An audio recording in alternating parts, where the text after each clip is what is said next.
Polyunsaturated fatty acids are also good. They are good for several reasons. They are good because they are uh, anti-inflammatory, but they also can flip their double bonds, and there are more double bonds to flip. The good news is most of the polyunsaturated fatty acids have a higher smoking point, so it's a little harder to make that trans fat switch. That's true. But it's also been shown that if you consume too many polyunsaturated fatty acids, you're going to end up with immune problems with your immune system. Number 4, saturated fatty acids. Now, everyone thinks saturated fatty acids are the devil incarnate. They think that is the worst of all the fatty acids. And the reason they think that is because that's what we were told for 45 years. That's what, Ancel Keys told us back in the 1960s and 70s. Saturated fat was evil, okay, and why we all needed to go low fat because saturated fat was bad for you. In addition, because saturated fat is animal fat, okay, comes from, lard and from pigs and from cows, and saturated fat, if you get rid of saturated fat, that means you're getting rid of the cows and the pigs and the goats and everything. And the vegans would like that very much. So there's sort of a feed-forward problem there. Turns out saturated fat is not one saturated fat. There are two. There's even-chain saturated fatty acids, which are what's in red meat. And then there are odd-chain saturated fatty acids, which are what's in dairy. Turns out the odd-chain saturated fatty acids are metabolized differently than the even-chain. And also the odd-chain saturated fatty acids have a different phospholipid signature. They have a tail on the end, which makes them polar, which makes them actually do very different things in the body because they can basically bind to other things and activate other things. That phospholipid is very important. And it turns out that phospholipid signature is anti-inflammatory. So it turns out that dairy saturated fat is actually anti-inflammatory, whereas red meat saturated fat is not. But it's not pro-inflammatory either. In converse to what Ancel Keys told us. So saturated fat, neither good nor bad from that standpoint. And dairy saturated fat, actually good. Number 5, medium chain triglycerides. So these are very short triglycerides, usually on the order of about 10 to 14 carbons long, whereas a standard fatty acid would be 16 to 20 or 22 even carbons long. So 10 to 14 carbons. Turns out these are metabolized differently. They are absorbed differently. They are not absorbed in my cells and go through the lacteals and the lymphatic system. They end up going straight to the liver. Now, lots of people are excited about medium chain triglycerides because they're relatively high in coconut oil. And coconut oil is on every paleo and every vegan, menu as being a primary fat to cook in, and there may be some value to that. But the problem is that when your liver is presented with both saturated fat and medium chain triglycerides, you're basically overwhelming your mitochondria's ability to oxidize. And so you can end up laying down more liver fat, and that can be a problem too.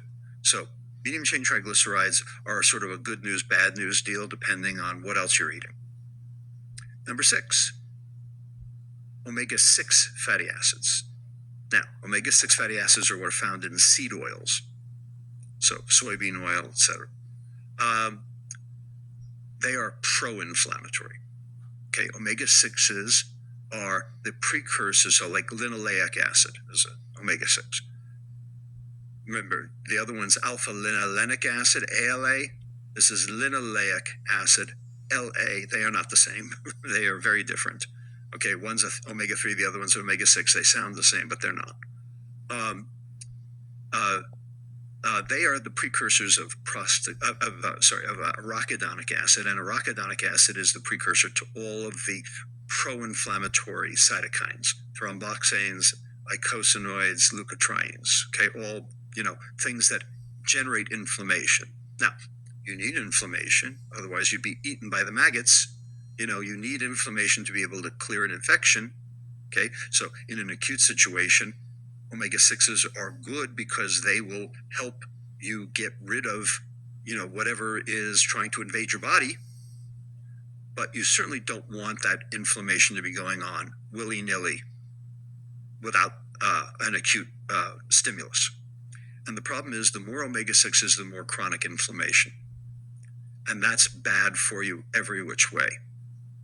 And, will ultimately lead to early demise. So keeping the omega-6 levels down is wise. And omega-6s basically have taken over our entire diet. We talk about the need for an omega-6 to omega-3 ratio of about 3 to 1.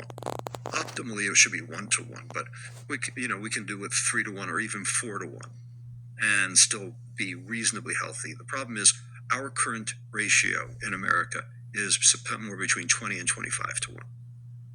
Way too many omega-6s, way too few omega-3s. So we need to boost those omega-3s and try to bring down the omega-6s. Now, bringing down the omega-6s is a little bit controversial. Like, for instance, Dariush Mozaffarian thinks we don't need to do that. We do need to raise the omega-3s. He thinks that's enough. I'm not so convinced. I think we do need to get those omega-6s down. And then finally, number 7, the devil incarnate, trans fats. And lots have been written about that. And, the very first trans fat was synthesized in 1902. Crisco was the first one that was patented in 1911. By 1920, they had appeared in virtually all baked goods in America. They are the reason for the 10-year-old Twinkie.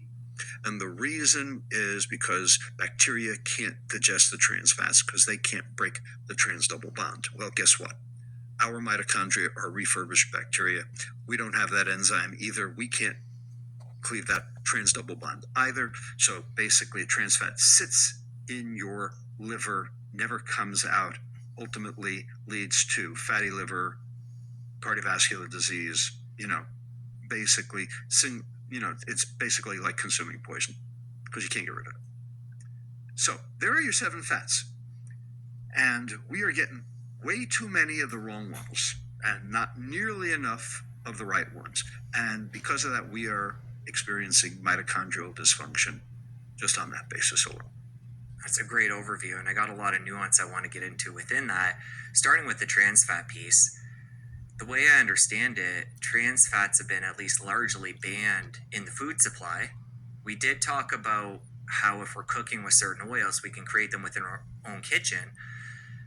How much of a concern are they within the food supply these days in the U.S.? Well, the good news is that the FDA finally woke up. It took them a long time to wake up. It took a long time to ultimately do something about trans fats. And the reason was because the food industry was pushing, lobbying nonstop for them.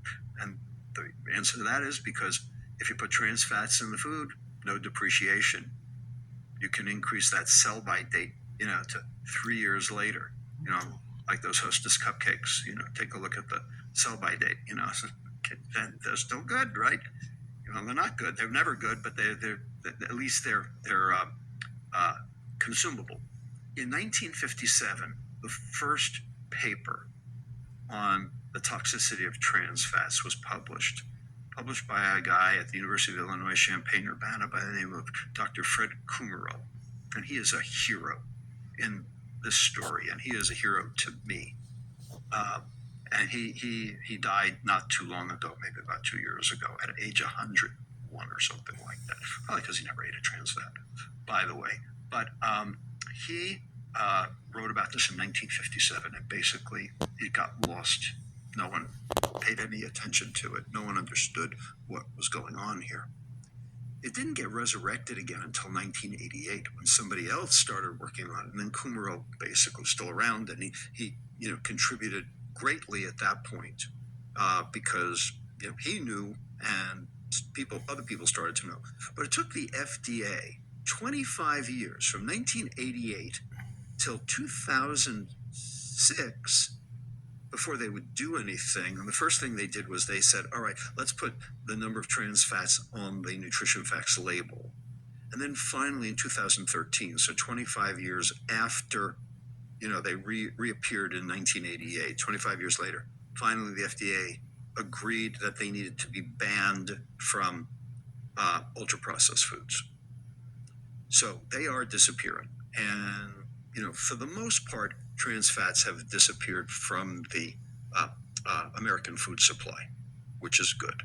Are they still able to sneak in a small amount if it falls below a certain limit, or how does that work? Yes, you're absolutely right.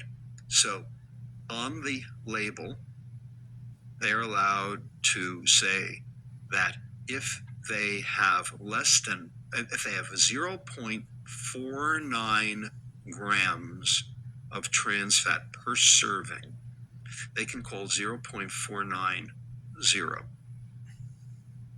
They round down. They should not be allowed to round down, but the FDA allows them to round down. So if you eat 4 Hostess cupcakes, you have gotten enough trans fat to kill you, because you have gotten basically 2 grams of trans fat, and you were told you got 0. So yes, they lie with numbers. Okay. So given the fact they lie with numbers and they can still be a problem in the food supply, for somebody that is tuning into this and they're going to ditch ultra processed foods, are there any other sources? Or if somebody's eating real food, are they going to be clear of that? I'm assuming it's just something from processing, so people should be fine if they avoid those. Well, milk has very little natural trans fat. You can measure it in milk. Okay, so some saturated fat will be trans fat, but it is exceedingly small, and for the most part, not to be worried about if it's real food. Really, trans fat is a synthetic phenomenon that the food industry puts in specifically to increase shelf life. So I think that we can ignore the inherent trans fat in real food and focus on just what the industry does to sell their products, and that's what the FDA is worried about. Let's stick on that milk piece, because this isn't a really important, interesting fact about saturated fat that not a lot of people are talking about. The fact that there's 2 different kinds, and you mentioned in red meat there's a type that's basically neutral. Within milk or dairy, there's the saturated fat that has possibly even a little bit of a benefit because it's anti-inflammatory. Potentially, yes.